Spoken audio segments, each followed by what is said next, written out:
नमस्कार दोस्तों। NTA net, BPSC, UPSC, Chhattisgarh public service commission, MA और बीए के सभी नए बैचेज 1 अप्रैल 2022 से शुरू होने वाले हैं। तो जो भी विद्यार्थी इंटरेस्टेड हों, डिस्क्रिप्शन के अंदर हमारे नंबर हैं, आप उन पर संपर्क करके अपना एडमिशन ले सकते हैं। बहुत बहुत धन्यवाद। आप सभी का बहुत बहुत स्वागत है टॉपर्स फ्रंट एजुकेशन में।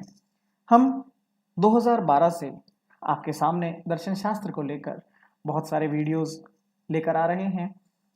यही कारण है कि आज हम वीडियोस की संख्या की दृष्टि से YouTube की सबसे बड़े फिलॉसफी के चैनल बन चुके हैं। हम एक डेडिकेटेड फिलॉसफिकल रिसर्च इंस्टीट्यूट या सेंटर हैं जिनका लक्ष्य केवल दर्शन शास्त्र का उत्थान है, दर्शन शास्त्र को एक ऐसे स्थान पर पहुंचाना है जिसके वो हकदार है, जिसके लिए उसकी उत्पत्ति हुई है। आज हम एक ऐसा इंटरेस्टिंग टॉपिक देखने वाले हैं जो शायद आप लोगों ने कई जगह पढ़ा भी होगा या बहुत सारे बच्चों ने मेरे हिसाब से नहीं पढ़ा होगा। हमने basically Indian school of philosophy में हम एक कंसेप्ट पढ़ते हैं, द कॉजेशन थ्योरी, कार्य कारण का सिद्धांत। ठीक है सर, पढ़ा है हमने, सभी ने पढ़ा होगा आपने। कैसे कैसे होता है? एक सत्कार्यवाद होता है जिसको सांख्य दर्शन ने बताया था, एक असत्कार्यवाद होता है जिसको न्याय दर्शन ने बताया था, एक प्रतीति समुत्पाद होता है जिसको बुद्ध दर्शन ने बताया था। सिंपल नहीं, एक इंपॉर्टेंट थ्योरी और है जो कहीं ना कहीं इग्नोर कर दी गई है, मतलब बच्चे कम पढ़ते हैं उसे या उसको समझ नहीं पाते हैं। कॉन्सेप्ट क्या है?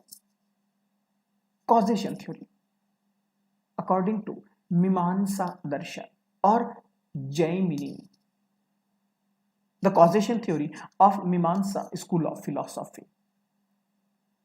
ये कॉजेशन थ्योरी नहीं है बेसिकली, ये बेसिकली एक ऐसा कंसेप्ट है जो कंप्लीटली बेस्ड ऑन एनर्जी है, बेस्ड ऑन एनर्जी है। ऊर्जा के ऊपर आधारित सिद्धांत है जो ऊर्जा की बात करता है। सांख्य दर्शन के अंदर जो सत्कार्यवाद था वो बात करता है कार्य और कारण के बीच में नित्यता की, कि कार्य और कारण नित्य है। कार्य से कारण, कारण से कार्य, कार्य से कारण, कारण से कार्य, ये कंटिन्यूअस प्रोसेस है। असत कार्यवाद में न्याय दर्शन कहता है कि ऐसा नहीं है, एक टाइम बाद काम खत्म हो जाता है। बुद्ध कहता है कि ना ही तो कंटिन्यूअस है ना ही खत्म होता है, केवल चेंजेबल है, परिवर्तनशील है।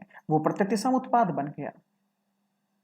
मीमांसा दर्शन कहता है कार्य कारण सिद्धांत के अंदर इन द कॉजेशन थ्योरी सबसे इंपॉर्टेंट टॉपिक, सबसे इंपॉर्टेंट पॉइंट जो है वो है एनर्जी।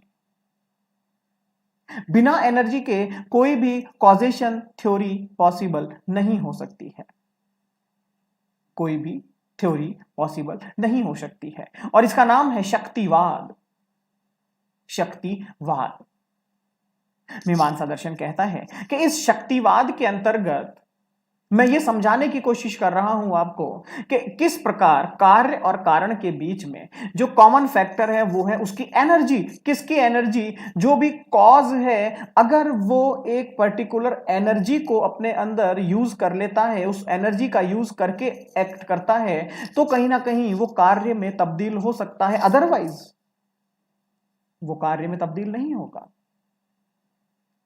आपके पास एक बहुत अच्छी गाड़ी है, गाड़ी अपने आप नहीं चलती है, गाड़ी में पेट्रोल चाहिए, फ्यूल चाहिए। ये फ्यूल उस गाड़ी की एनर्जी है। बिना एनर्जी के कोई भी कॉज वर्क में कन्वर्ट नहीं हो सकता। हमने जमीन में बीज डाल दिया, मीमांसा कहता है कि अगर मैं सांख्य दर्शन की बात करूं तो वो कहता है कि हर बीज पौधे में तब्दील हो जाएगा। अगर मैं न्याय दर्शन की बात करूं तो वो कहता है कि बीज जो है पौधे में बनने के बाद खत्म हो जाएगा, फिर नया बीज आएगा। मीमांसा कहता है लेकिन फिर भी यहां पर एक इंपॉर्टेंट टॉपिक मिसिंग है। ये क्या है ऐसा जो इन दोनों को आपस में जोड़ रहा है, कॉज को और वर्क को? वो है इनकी एनर्जी, ऊर्जा, फ्यूल, शक्ति।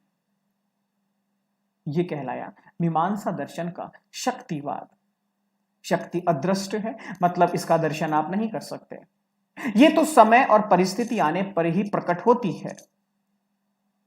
समय और परिस्थिति आने पर ही प्रकट होती है। और एक कंडीशन में अगर शक्ति खत्म हो जाए तो आपका कॉज भी खत्म हो जाएगा और फिर वो वर्क में कभी कन्वर्ट नहीं हो सकता। वर्क और एनर्जी, वर्क और कॉज, ये ऐसे रिलेशन हैं जिसको हम एनर्जी के बिहाफ पर समझाने की कोशिश कर रहे हैं।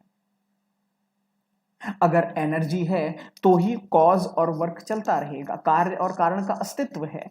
जिस क्षण ऊर्जा खत्म हुई उसी क्षण कॉजेशन थ्योरी भी खत्म हो जाएगी। इसका मतलब मीमांसा ने एक यूनिक कंसेप्ट देने की कोशिश की, नया थ्योरी देने की कोशिश की कि भैया कॉजेशन थ्योरी भी किसी ना किसी के ऊपर बेस्ड है। कॉजेशन थ्योरी भी बेस्ड है किसके ऊपर? एनर्जी के ऊपर। जब तक एनर्जी है तभी तक कॉजेशन थ्योरी हो सकती है। मे बी पॉसिबल वो सत्कार्यवाद हो या मे बी पॉसिबल असत्कार्यवाद हो, ये अलग चीज है, मुझे उससे मतलब नहीं है।